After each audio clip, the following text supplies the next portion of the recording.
Welcome to Miami Lead, a podcast dedicated to equipping leaders to face today's challenges with courage, faith, and innovation. This series is designed for anyone wanting to grow as a leader. Each episode offers insights, strategies, and inspiration from some of Miami's most influential minds. Our goal is to help you lead with purpose, build meaningful connections, and have a lasting impact on your community. We're glad you're here, because everybody wins when a leader gets better. And now, Pastor Bill White. Hi, thank you very much. Good to see you today. I'm thrilled to welcome Dr. Michael Zinner to Miami Lead today. Dr. Zinner is a world-renowned cancer surgeon and researcher that is the founding CEO and medical executive director of the Miami Cancer Institute of Baptist Health, South Florida, since 2015, actually. And his distinguished career is replete with accomplishments that exceed our time today, but perhaps the most amazing comment that I ever heard was one with my own ears recently from Dr. Ziffer, who had been in touch with Dr. Jose Baselga, who was the physician-in-chief at Sloan Kettering, and he is president of the American Association for Cancer Research, and our friend, Dr. Ziffer, was inquiring about you. And Dr.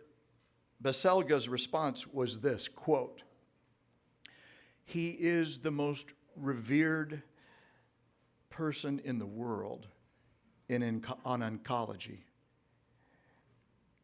close quote. I want to say, would you join me in welcoming to Miami Lead, Dr. Michael Zinner.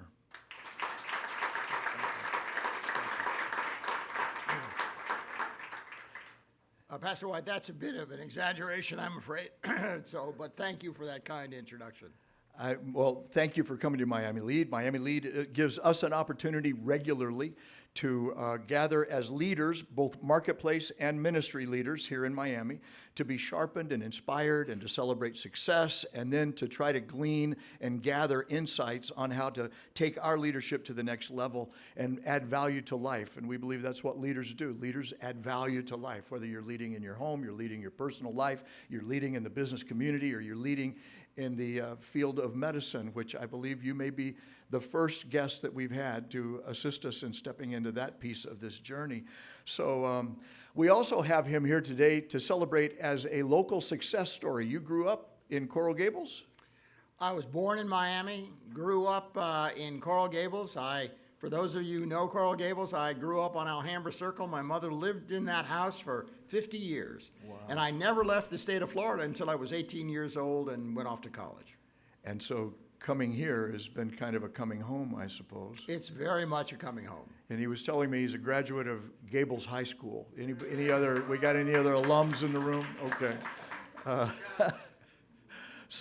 And what we'll do, Dr. Zinner and I will have some time together here visiting, and then we'll open it to the room after the podcast concludes so that we can get some questions answered there as well. I'd like to just simply start. Can you tell us the story of what led you and when you engaged in the medical field? What took you into leadership in the medical profession?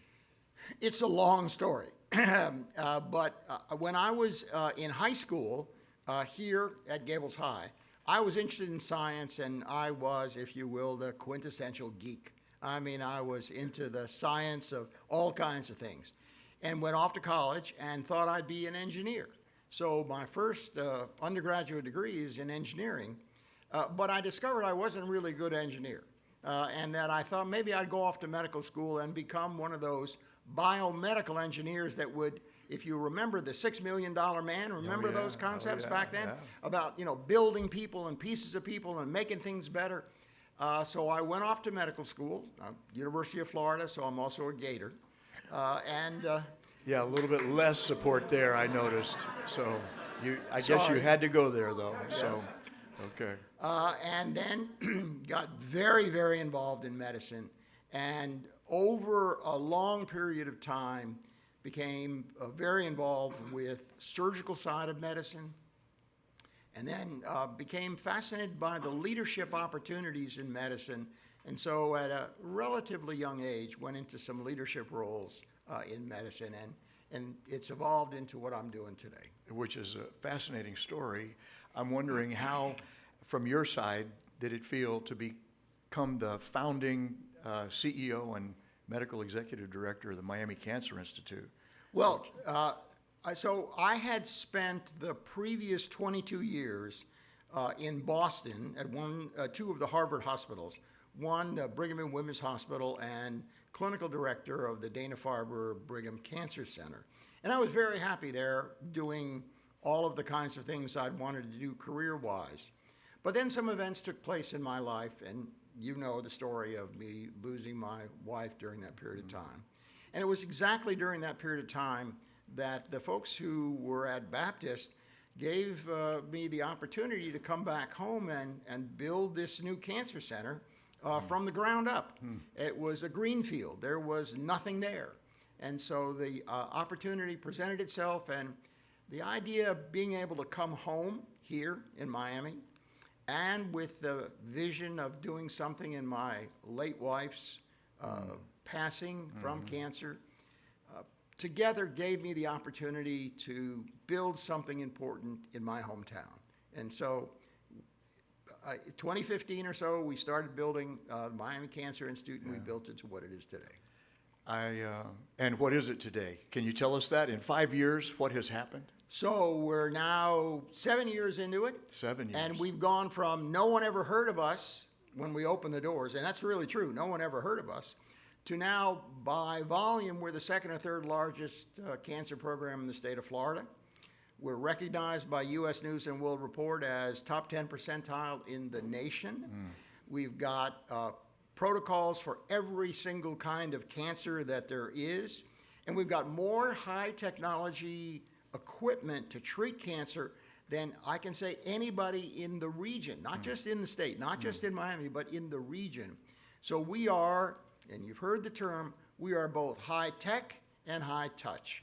And by that I mean the technology's there for us to treat everything, but most importantly, and I really mean this, most importantly, we are patient and family centric. And we think the patient experience is one of the most important parts of the journey for cancer. I was looking at my question. This is the next question. I said, I've heard you say MCI is high tech, high touch, how many times? And I suppose I should go ahead and say that I remember very fondly those moments when we were talking with you about coming to Miami. And I feel very privileged to have been a part of those conversations with you, especially regarding Ronnie.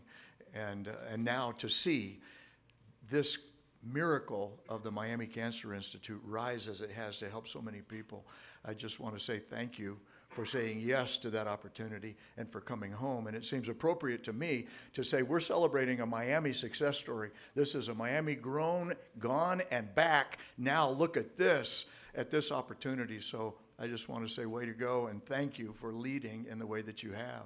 Well, I also have to say to the audience, Pastor White really played an important role in the recruitment. There was a time when I wasn't sure that this was the right move for me. And when we stepped aside at an event, and you pulled me aside, and we discussed that very touching moment when I had to reveal to you about the loss of my wife, which was still very fresh. And we had a very intense moment that I remember to this day, and I'm grateful for that experience. Thank you. Thank you, Doctor. Wow, thank you. Let me ask you a more human side question. I know high tech, you've got everything to treat every type of cancer, but high touch means we treat people who are fighting cancer, and that is where the battle engages. But how do you balance the leadership demands of being a CEO with also treatment and the care of patients, and then also the physician caregivers and the support that serves the people? How do you do that? So I've had the privilege in my career to be on both sides of that equation. The provider of health care, where I was a cancer surgeon for 45 years and took direct care of patients for 45 years. And then as my leadership roles increased over time, I took the knowledge of what those personal experiences were and translated them into what we needed to do in leadership. And so we've hired people, for example, at MCI, that their main goal is to greet patients and family at the door, welcome them in as though they're family members. We've got 450,000 square feet of ambulatory space. It feels huge and vacuous. And we've got 2,200 employees, but we want patients to feel like it's a home. It doesn't feel like a hospital. It feels like they're cared for personally. We want to know their names. We want to introduce them to people who are caring for them. And that touch, that high touch, is a critical part. So we've hired people specifically for that patient-facing experience. I'm just thinking, I know for those joining us on podcast that we have a studio audience essentially here, but I'd like to have a show of hands maybe of how many, speaking of the personal side, how many of you have faced and fought cancer personally and are survivors today? God bless you. Thank you for sharing. How many of you have a loved one who has done the same? Look at that. So when we ask the question of how relevant and how important, how significant, knowing that if my wife or my son or my family went, that you would welcome them and treat them as if they were your family. You've hit it exactly what we want to be able to do. And that experience, we think, is one of the distinguishing characteristics for us. We want you to feel like we're part of your family, and we want to be part of your family. And I've not only talked the talk, but Pastor White, you know I've walked the walk. I do know that. I'd like to flip the coin now and just say that to the more leadership organizational piece of this, leading a medical organization in today's world, could you just imagine what that must be like with government and insurance and challenges and challenges and challenges, so many unique challenges. I'm wondering if you could just share some of the types of challenges that you have faced in the past 7 years, and then how you overcome them. Well, I'm sure those of you who have dealt with doctors in the past realize that there is a spectrum of those individuals, from those with super egos that you have to, it's like the herding cats metaphor you've heard many times, but getting them to all agree to move in the same direction, from those that are willing to do it, from those that are unwilling to do it. I've often said leadership, at least in my field, is often getting people to do what they ordinarily might not want to do. And if they do it with the greatest Okay, wait a moment. Leadership is what? Here's one of those moments. What leadership is? Getting people to do what they might ordinarily not want to do. Okay, I'd write that one down if I was looking for a leadership thought.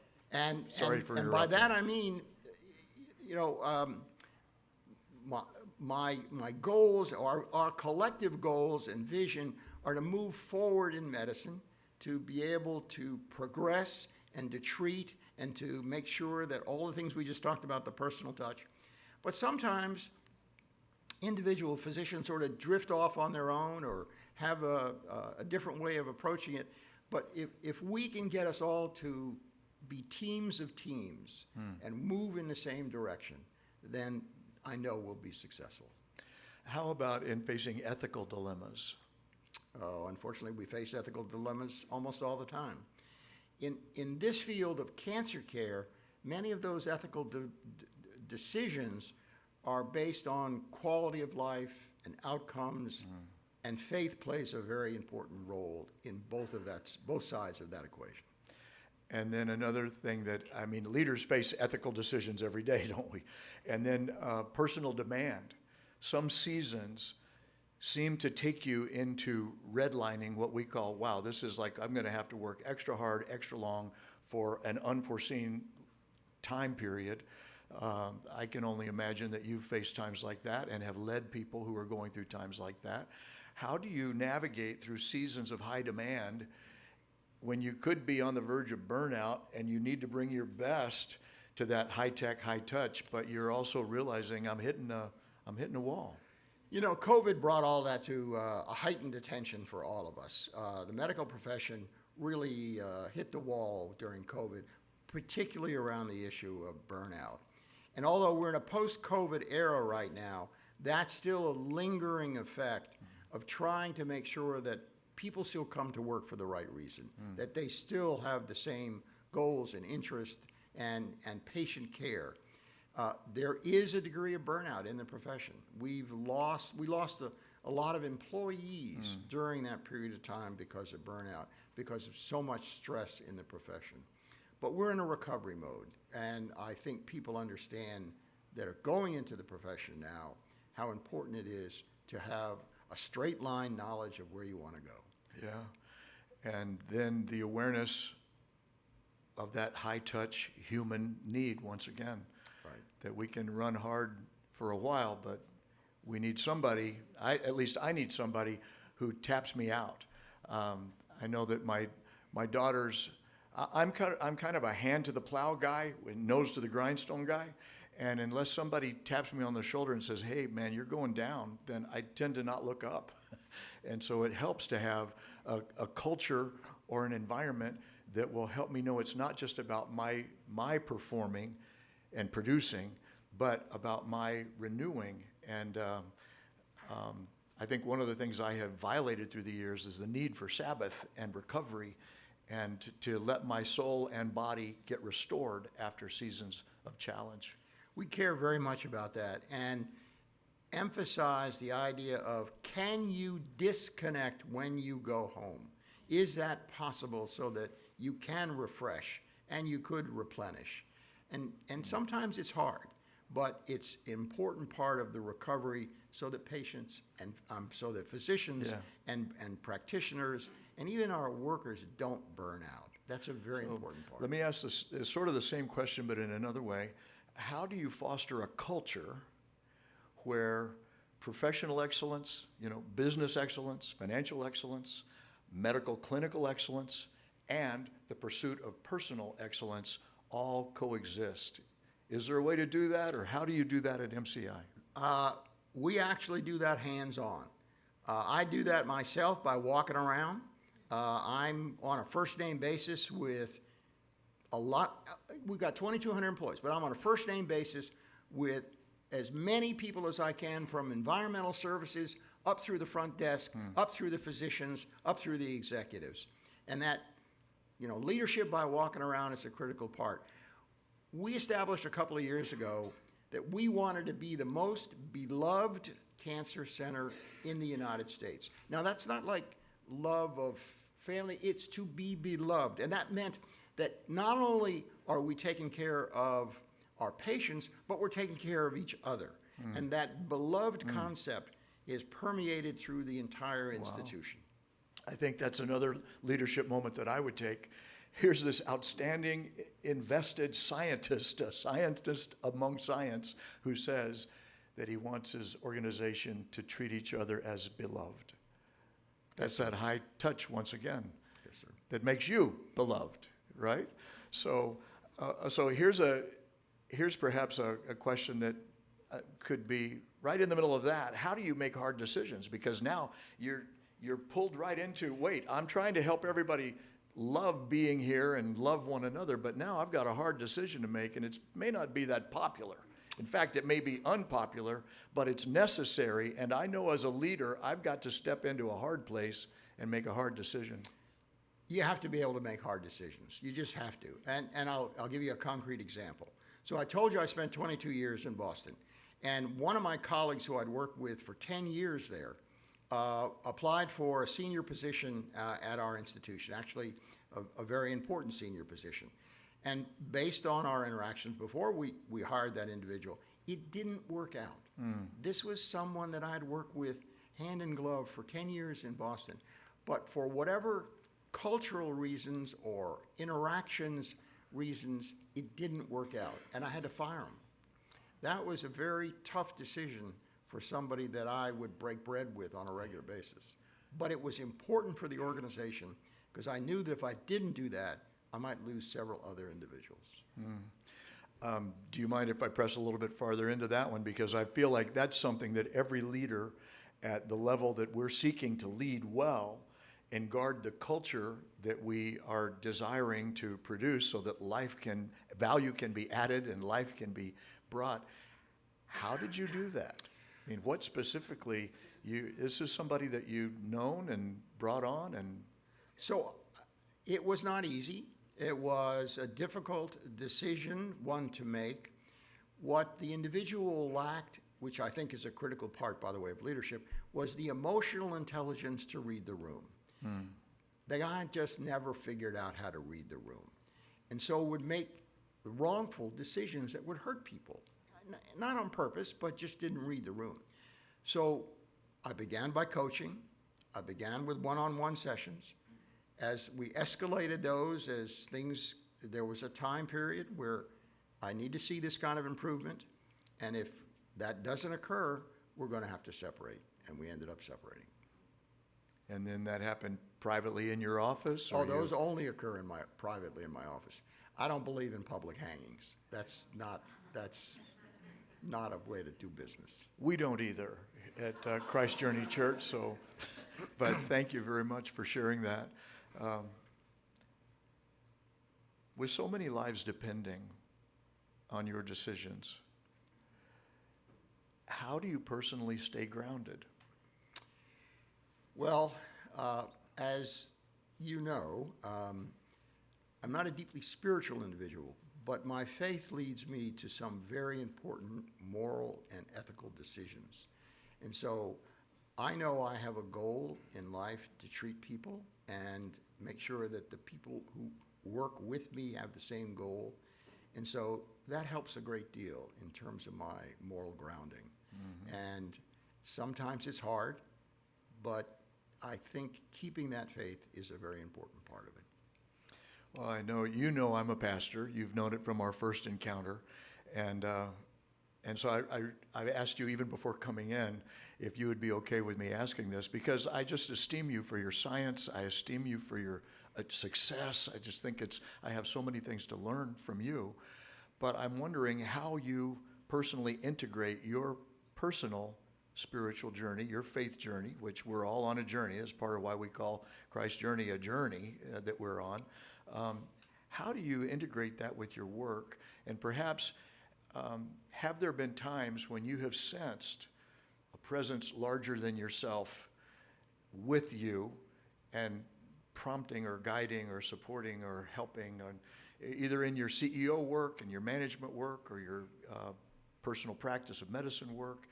Any time like that you'd like to share? Yes. I would say it's not so much in the leadership, professional, or in the administrative part, but it's absolutely true in the physician delivery care part. I'll tell you a story. So I was a surgeon, and I was still at Johns Hopkins during this part of my career, and a patient came to me and had been turned down by other physicians and had a blockage of his swallowing tube, his esophagus, and everyone had turned him down because they didn't think they were going to be able to save it. And so he asked me whether I could, and I said, I don't think so, but I can make it so that you can swallow and that you could. His request was to go to his favorite restaurant with his family to be able to eat. And I said, that's probably the best I could do. And we did the operation. It worked. We went to the restaurant together, and I thought perhaps that individual might live a year or two, but that was it. Yeah. And I then left there and went to Los Angeles to be the chief of surgery at UCLA. And on January 1st, a bottle of champagne arrived a year later. And he said, I'm still here. And then a bottle of champagne arrived for the next 20 years. Oh, my. And at year 20, we went back to celebrate his restaurant of choice with my wife. Wow. To celebrate that. And I knew there was a power there that was greater than my healing power that contributed to this man's survival. I knew there was something different. Yeah, thank you for sharing that story. Bottle of champagne could be a spiritual experience. Not that I'm asking, but I have one last question, but I'm wondering before I ask it, is there anything that you'd like to say that you haven't had occasion to yet here? I will say to the audience, and you were kind enough to tell my background. I would say this: I'm an ordinary guy who's had extraordinary opportunities, and the opportunity to take advantage of those is what's led to my success. But I'm just an ordinary guy. Which sounds like personal leadership to me. Leaders have got to initiate. Leaders have got to be able to read the opportunity, read the room, and say, I'm not that, an engineer, but could I be that? Then I will try that. And so that, I would call that a step of faith. You know, you're stepping into an unknown, but you're evaluating, and then you're initiating, and then you stay motivated in it. And so thank you for sharing your leadership with Miami Lead today. My final question is this. We hear the word legacy a lot these days, and I'm just wondering, when you think of legacy, does anything come to mind that speaks of the hope you would like your life to share? I would hope my legacy would be those individuals who I've either trained or mentored or taught that then go on to greatness themselves and change the world. Sounds good to me. Actually, it sounds like what we talk about at Miami Lead, that everybody wins when a leader gets better. The cascading of influence and the power of adding value can keep paying it forward. And so thank you once again so much for being with us for this podcast today. Thank you. Thank you, Pastor.